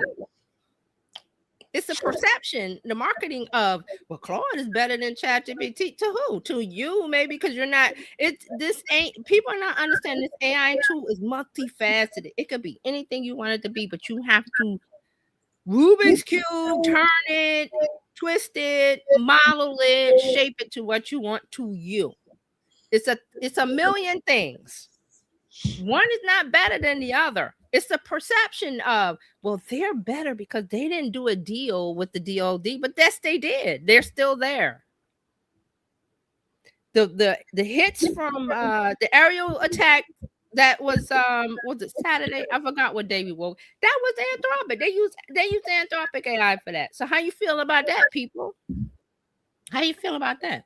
That's what I want to ask you. Because again, here we are. Americans not paying attention, reading the fine print, looking at the fine behind the story, looking at what's going on. They only take face value things and then they run with it and outrage. You know, I think this is also when you because if we think about it, Anthropic was, and now OpenAI is a vendor, a vendor of the government, right? There are so many government vendors that provide services. You know, that's why all these people are like, oh, how to get government contracts. But this is why you as a company have to decide if you are okay with what you're either doing for them, what your product would be used for, and you have to make that determination. Because in my opinion, you then also become culpable when your product is used for something. And I think that was Anthropic's point to say no. Because but they're still being used, though. Anthropic. Still being used. And they were in there to begin with. Right. It's only that they grew some sort of conscience when they said what they wanted to use it for, and Anthropic was like, no, right. And that's like the thing you were bringing up about the lawsuit. Like, it was only a problem until you weren't making money. So it's only a problem now, but you're trying to make it seem that you're better, which, okay, yeah, you after the fact, you woke up, but what happened to the first fact? Hello. Well, none of these people are trustworthy. Exactly. I would not trust them as far as I can throw them. None. But it's the perception that, this one is more morally just than the other. Yeah. It's all AI, people. It's all ones and zeros. Exactly. So the outrage, I understand why, because that's the psychological human fact of, okay, America. Yes. And I'm like, I'm not panicking because I'm like, okay, I don't like it, but I'm like, it's a tool that I want to use. I don't want to use a Chinese model. You can use a Chinese model if you like. I don't want to. But we're all getting down to now personal preference and moralistic things and also political things. You have to decide in the mix what you're comfortable with, you individually. So so I've seen conversations over the last week or so. Oh, you're still on ChatGPT? How dare you? I'm like, you don't tell me what to do. Also, it's not the simplest thing when you're as for a lot of us, we've been using it for like 2-3 years 3 at this years, point. 2022. Exactly. And so you may have so many, even though there are tools where you can kind of import your searches and things. Your brand voice and your document and it's just terrible. And I do feel for people because it's like you want to do your best to be a good human and not support things that are anti-humanity. You don't, right, exactly. But then you find out that what you're using is XYZ, because here's the thing. If we're going to get into it, how many websites and platforms run off of AWS? Exactly. We would have to boycott now, and this is not a call not to do any of these things. I'm absolutely for boycotting things that are destructive to humanity. Right. But then you also have to, where does it stop? Yeah. Do you then take a deep dive into, oh, I'm sorry, I can't use you because you use AWS. It's very difficult not to use these things, but that's the AWS is the cloud services that is the backbone of the internet. It is I'm not sure the number. I want to say 90%, probably 80-90%. I would say. And then the other is, what is it? They had an outage. Was it yesterday, the outage, because of the attacks? Some one of the infrastructure buildings was hit and it went out, and so here we are back to, I don't really care unless it affects me. Like, I can shop. Why? Oh, because you have to backtrack and look at it. So Dr. Sachi is right. What are you going to do? Are you're not going to do this? You're not going to do that? Where does it stop? Because now we're in an area where this guy is blowing up everything. Everything is getting destructed. Every platform under us, every foundational thing is being dismantled. Well, what do we do? That's the question. Nobody knew. I don't know the answer. And you're right. I built stuff up on ChatGPT. I'm like, I like what I'm getting from it, but I don't like that part of it. No, what do you do now? Now I gotta fine tune and intricately have surgery to remove the tumor, but there's all the stuff going on, and I might hit an artery and I'm gone. So I don't know. That's what's going on. Oh, and in the middle of this, OpenAI decides to release a new model. Where is it? The new model? Oh, they dropped a model 5.4, giving users a 5.4, giving the users a new reason to keep using ChatGPT. It's a new model that consolidates its best reasoning, coding, and agentic capabilities. OpenAI says it's specifically engineered to be better at the kind of work real professionals do every day, building financial models, editing presentations, drafting legal documents, and managing complex spreadsheets. This is all for the paid users, not the free users. Plus, Team and Pro models getting the 5.4. And they're saying the biggest shift with this 5.4 is the rise of native computer use. It is the first general purpose OpenAI model that can take control of a computer, clicking, typing, and navigating software using screenshots and mouse keyboard commands without relying on a separate specialized model. Developers can build agents that actually operate websites and applications, not just generate text. So they're saying this model is already better than the average person at navigating a computer via screenshots alone. That was a quote from the article I got. So here's OpenAI coming back saying, okay, you guys want to leave with his 5.4, and the other ones aren't doing this. You might want to come back, or so see how the seesawing is going. Like, yo, which one? So you're jumping from one hot potato to the other, and like, okay, they're all potatoes. But it proves that they know they have an issue. Right. They have an image problem. Right. Right. Exactly. So we're talking image, and then we're talking usage, and then we're talking this one is used to bomb this and that, and the other one is getting ready to be used. So I'm just saying that there is a lot of surface outrage, and I'm like, you got to dig deeper and decide, yes, this is not right, but then this is going on, and that one is doing this, and that one's doing that. It's all AI soup. It's not one better than the other, or one is doing things differently, marketing wise, or political wise, or moralistic, or whatever. Just you got to pick the potato you're going to stand on, but it's all the same soup. But I'm just saying that the attitude of, well, this one is better, because I was like, it's all AI. Yeah. It's all the same. So we're in a place where things are just, I don't know. What do we think? Oof. I think Gotta do what you gotta do. And that's it. That's all the news I have this week. Well,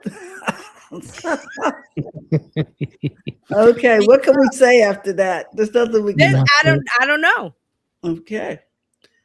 Ooh, well, Dr. Chachi, I hope you have something a little lighter. Yeah, something fun. Okay, let's sift through. That's okay, sweetie. The truth is the truth. That's the news. I gotta tell you what the news is. Yeah, I don't think there's, well, I do have some fun stories, but I don't think that the state of the media industry is going to be any more uplifting. Let me tell you that now. Okay. I do want to say this, since we were talking about the smart glasses earlier, like the Meta Ray-Bans. Yeah, there's a new app, according to TechCrunch, that will alert you if somebody nearby is wearing smart glasses. Yes, I saw that. Yeah. Yes. Okay. So you saw that. Yeah, I saw that, Rob. Got to include it, but thank you. Yeah, no problem. I was like, oh, maybe she's going to talk about, but since I just wanted to touch on this briefly. It's an Android app, and it's called Nearby Glasses. And what it does is it constantly scans for nearby signals that emit from Bluetooth enabled tech, such as wearable devices made by Meta, Oakley, and Snap. So there's increased resistance. It is, because there's increased resistance to these types of things, the always recording or always listening devices. And it's not just now, but it's especially now because of what's going on. So people are more sensitive to privacy and those types of things. They're more aware, which is a good thing. Yeah, absolutely. This yes, it's an app for Android called Nearby Glasses. It alerts you when someone's near with one of those, with the Meta, the Oakley, and I forgot the other brand. Yes. So you're aware. Like, again, we live in a digital world. You got to be aware that I'm walking down the street in New York City, there's cameras. Exactly. I'm going here, there's listening devices. I'm going here, there's something over here. So I can decide not to go in that business, or not to walk that, go the other way, or whatever you decide to do. So this was created by a tech person named Yves Jean Renaud, and he said that this actually, the motivation to create this came from, quote, witnessing the sheer scale and inhumane nature of the abuse of these smart glasses are involved in. And then he also cited Meta's decision to implement facial recognition as a default feature in the smart glasses.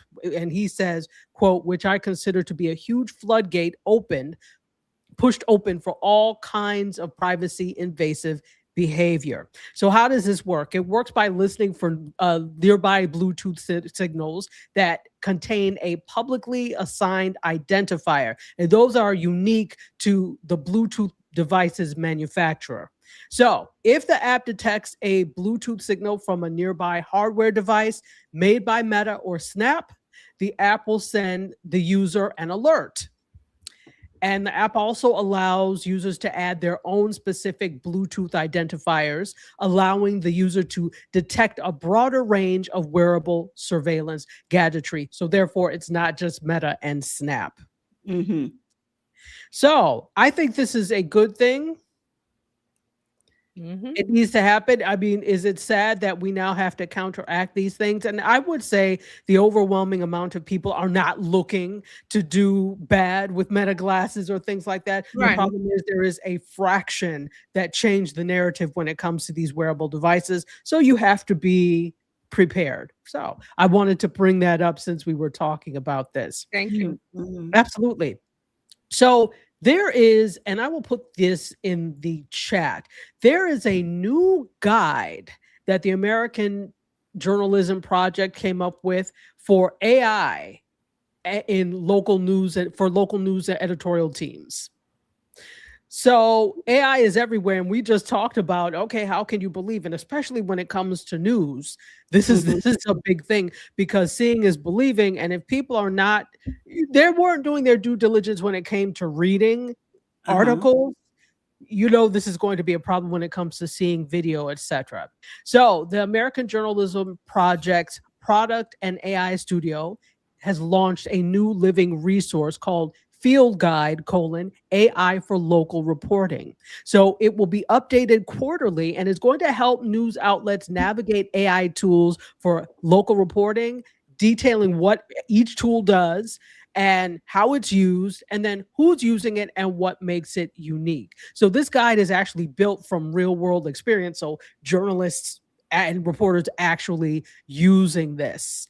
And so they're looking at this as an exercise in journalism: record what is happening, locate pre-existing information, filter the information, offer background, and disclose any problems that are discovered. That's what journalists do.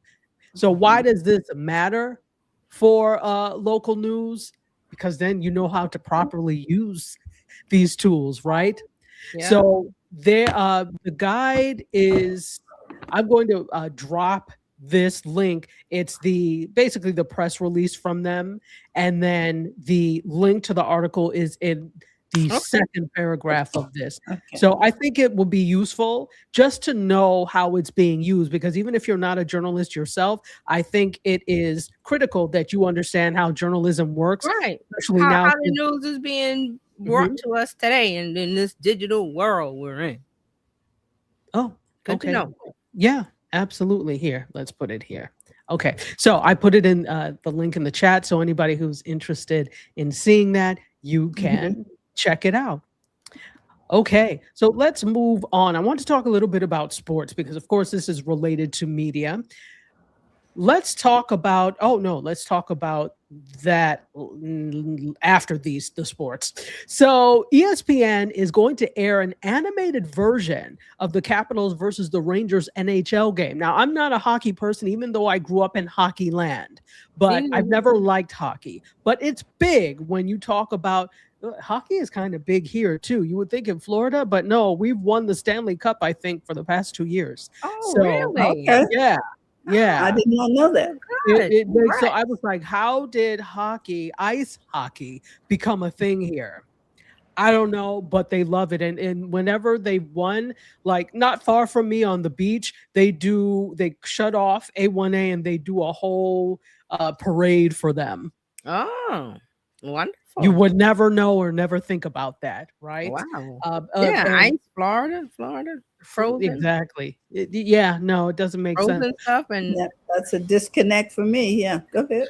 It's a disconnect, but it's working because they're winning. Yeah. Well, good. Speaking of which, if anybody is trying to come down here for vacation or holiday, keep in mind spring break happens the March 1st through the 31st, and there'll be all sorts of things happening. And they've already put, like, on A1A, which is the street that runs alongside the beach, they put the guardrails up. So the beach is busy. Just be aware. You may want to not visit the heart of Fort Lauderdale Beach and go up a little farther where it's quieter. I don't know, but since we were talking about Florida, I brought that up. But anyway, they're going to air an animated version. So what's going to happen is they're using Pixar characters, technology from Pixar, to replay a game. So they're just going to use animated characters, like Pixar animated characters, which is interesting. So they announced this last week. No. They announced it yesterday, actually. But Sunday, April 5th, they're going to have a version of a live NHL game with animated players. So apparently this is the third ESPN Disney animated NHL presentation, and they created it with Sony's Beyond Sports visualization technology. So it's interesting. So you'll be able to watch the game real time on ESPN Plus, Disney Plus, the Disney Channel, and Disney 8XD. And then the traditional telecast will be available on ESPN. That's Easter Sunday. So April 5th? Yes, April 5th. It is Easter. Okay. All righty then. So, but something tells me that they don't care. I don't think they do. Well, and then if you think about it, a lot of the hockey games tend to be in the evening. Most Easter festivities take place in the morning, early afternoon. So they figured out whatever, people probably want something because, holidays are typically the days when networks go after a viewing audience. Think about, remember when they were doing the live telecasts of these different plays, the Broadway musicals. So I remember the big one, they did Jesus Christ Superstar starring John Legend, and it was on Easter Sunday. So, but it was just in the evening. So any holiday is typically when networks will try to go after a viewing audience with whatever their product is, right? So not surprised. Yeah. Okay, so moving on, let's talk a little bit about, so this was interesting.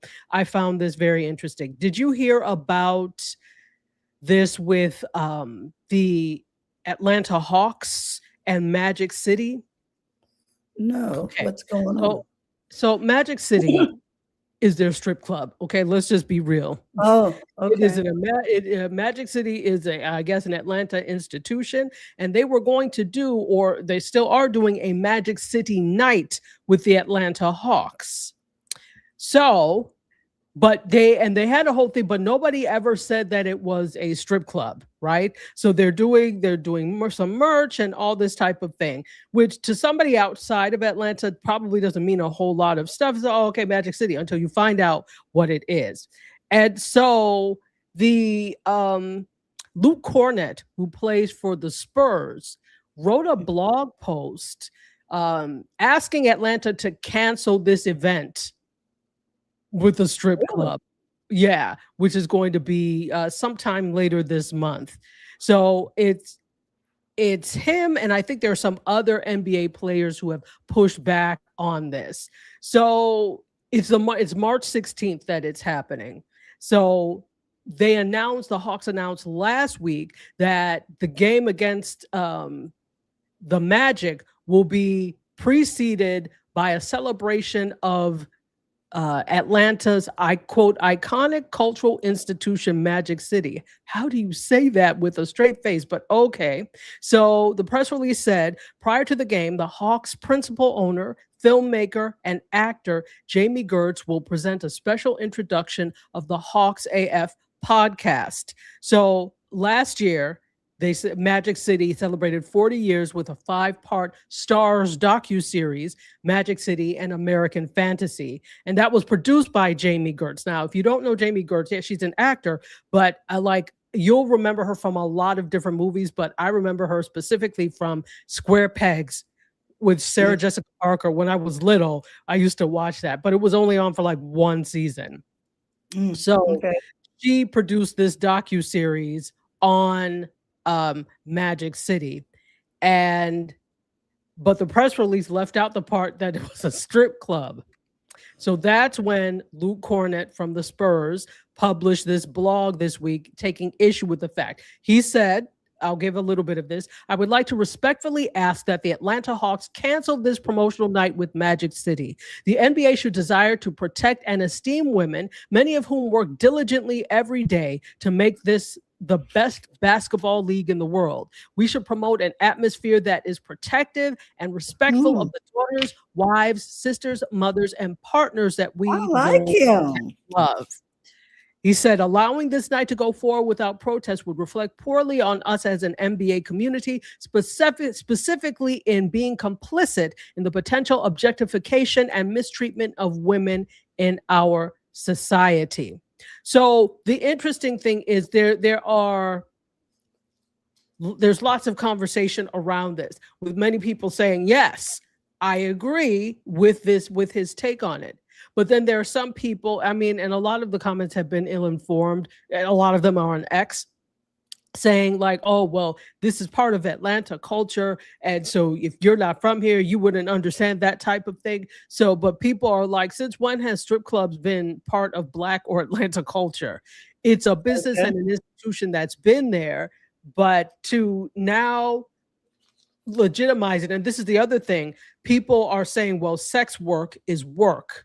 Whatever you feel about it, it is still work. And it is like denigrating sex work to take this point of view. So it's very interesting. I wonder what you think about all of this. I think that if you are connected with a sport that has influence over children, families, I mean, basketball's a family sport. You know what I'm saying?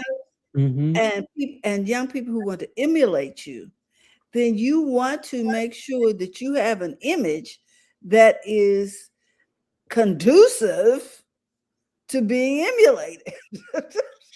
Now, if you don't want your daughter on the pole, you don't want your sister on the pole, you understand what I'm saying? Then maybe you want to back off. And I think he has a very good point. And I think it's spoken up. I think this is just now becoming a point of contention. Exactly. I think this is a very valid point that he has. I don't see, and this is not to denigrate anyone who does that.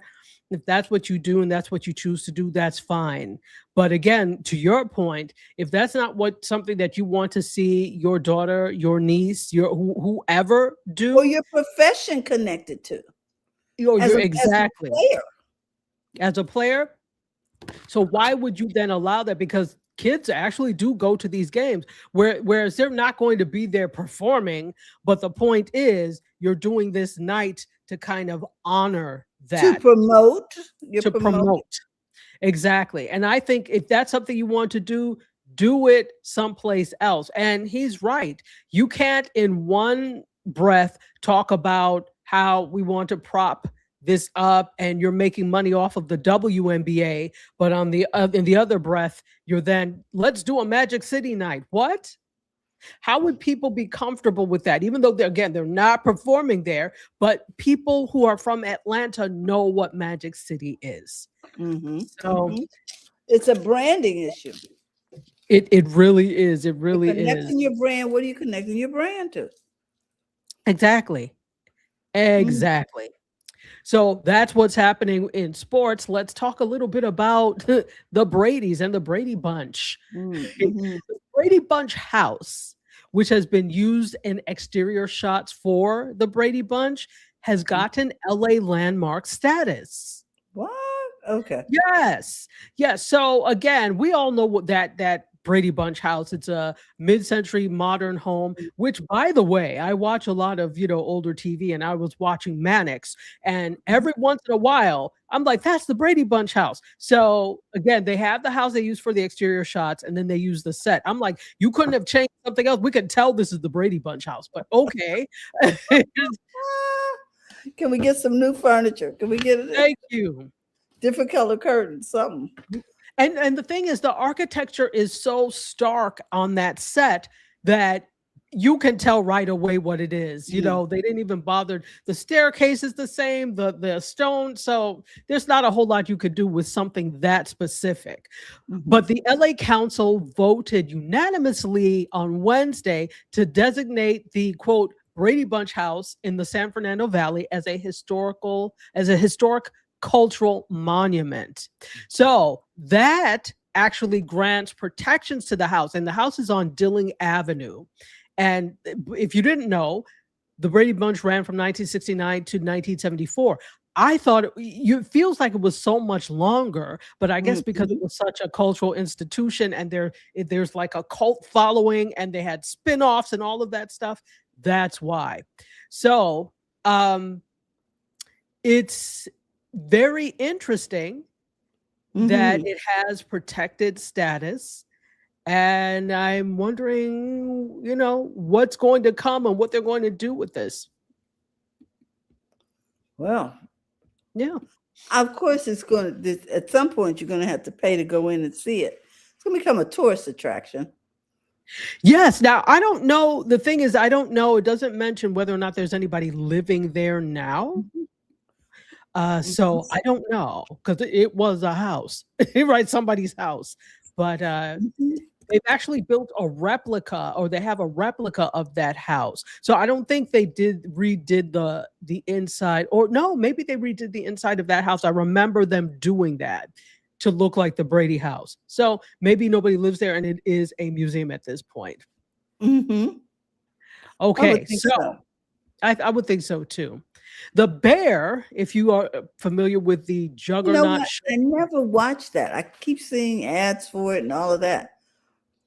Yeah, well, get your fix on, because it's ending with season 5 at FX. So they're officially closing their doors, and according to Deadline, they will end with the upcoming 5th season. So again, I guess it's not a surprise. I have not watched The Bear, so, but I guess it's not a surprise based on the way the storyline went. So apparently one of the characters said that they're leaving the restaurant and they're signing over the stake. They said that at the end of season 4. So I guess there are not so many ways you could go storyline wise that would make sense. So maybe they had for season 5 to be the last. And you know, the interesting thing is, even someone like Shonda Rhimes, when I've seen interviews with her, she says she knows exactly how the series is going to end. Whatever she writes, she knows how it's going to end. So it causes me to think that she kind of works backward from the end point. So maybe this is something that's the case here, where they knew exactly what the way it was going to end. But there are lots of writers who don't, because they're like, all right, well, let's just see if we get another season out of this. And so they're working season by season rather than a specific endpoint and then working backwards. Because the thing is, doing it that way, as having an endpoint and then working backwards, you then have to do a lot of work. If they say, oh, well, we want this to continue, right? You then have to do a lot of work to make the story make sense. But if you are a screenwriter, or a TV writer, you know what to do. So, yes, interesting. Somebody goes into a coma, whatever. Exactly. Yeah, and that's it. Well, speaking of television, Abbott Elementary has been renewed for season 6 by ABC. Yeah. I'm not surprised. They're going to keep the tradition going with their flagship comedy, Abbott Elementary. And this was a early renewal for them for the 26-27 season. This actually marks the 4th consecutive year that the network has kicked off renewals with Abbott Elementary as the first series to secure a spot on the schedule for the following season. So meaning they've done this early. Good. So yeah, interesting. Good for them. So I think they're running out of content, because anytime you have to renew Scrubs, I mean, come on, you just renewing everything. Like, who asked for this? Who asked for a Scrubs reboot? I was okay with it, and I did watch Scrubs. I found it hilarious, but I was okay with it quietly going off into the sunset. We didn't need you to come back. It's okay though. It's okay. There you are. Just a couple of other things to talk about. Mm-hmm. Let's talk about this. Hollywood suddenly is taking UFOs seriously. What's that mean? There's a lot of UFO content that's coming. Oh, so yes. It's a trendy new genre, the serious UFO movie, right? So not something like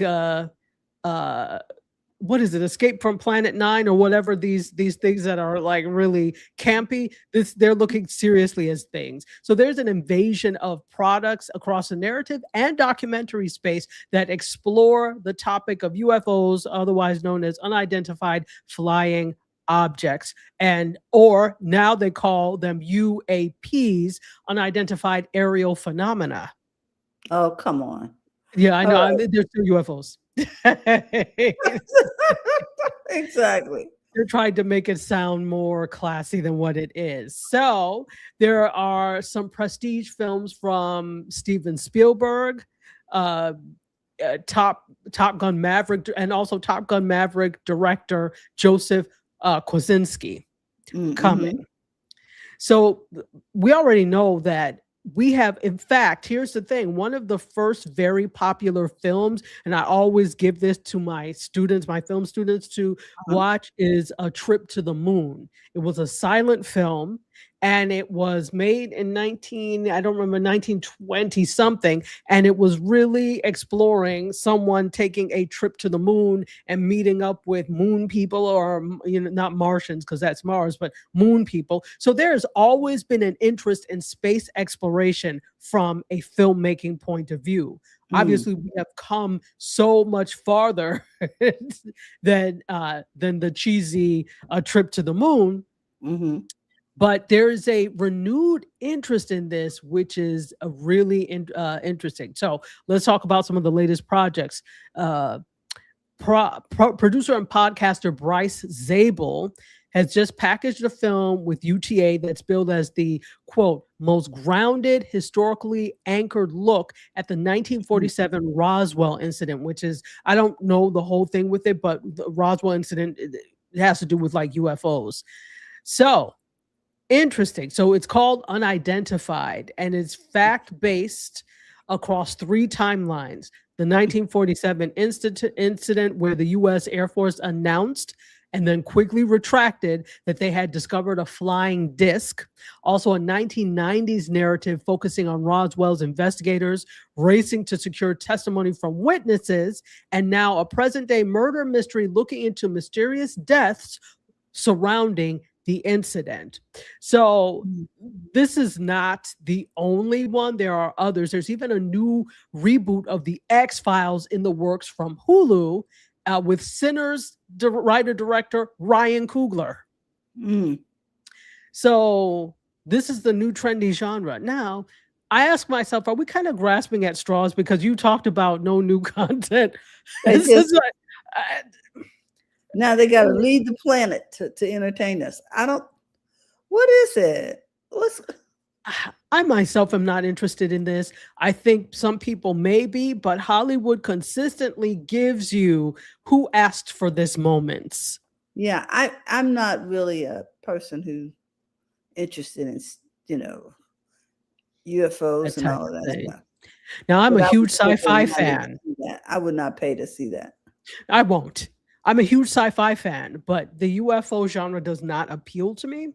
But we'll see what happens. And when have they ever been squeamish about that before? No. So, well, anyway, that's a good signal, because that's my last story. Oh, and then she's doing. Oh, yes. I was saying that's a good signal because this is my last story. Okay, I heard you. Okay, guys. Oh, Dr. Tachi, I knew that we were going to have to go to the moon. But anyway, just to find entertainment. For real. Oh, at any rate, I appreciate you reaching out all the way to the moon to get us together. Okay. Absolutely. No problem at all. Okay. I want to remind everybody that we're here every Friday talking tech with the Tech Divas. And I want to thank you so much for all this information about the media. You brought us some things that I really did not know were going on. And I appreciate that because it enlightens me. I'm not really big in that, area. And so I needed that information. You say, oh, you know about it. I'm like, no, I don't. So guys, we want you to know that you can find Dr. Tachi over on Indie Soup Media. Let me put this banner up. And we want you to follow her over on YouTube. In addition to that, you need to know that she is the diva of TV and media information. So by all means, please follow her over there on YouTube. Dr. Chachi, we want to thank you because you always bring interesting topics and things that make us think. I'd seen a lot of this UFO stuff going on Netflix, but because it's not something that I follow, now I see why, because it's trending. Okay, there we go. So guys, remember that if you're looking to become a part of BizChicks, simply text Biz to 33777, or you can find us over there at bizchicks.net. We're here helping you take the hassle out of your hustle. Thank you, Doc. Oh my gosh. In the meantime, we know that what we do here is so important. So we want you to share it out. We want you to follow us over on YouTube. And we want to thank you for your time. Have a great day, everyone, and we'll see you soon. Bye-bye. Bye. Thank you for tuning in today. We trust you've learned something to help you build a more profitable business and take the hassle out of your hustle. See you next time.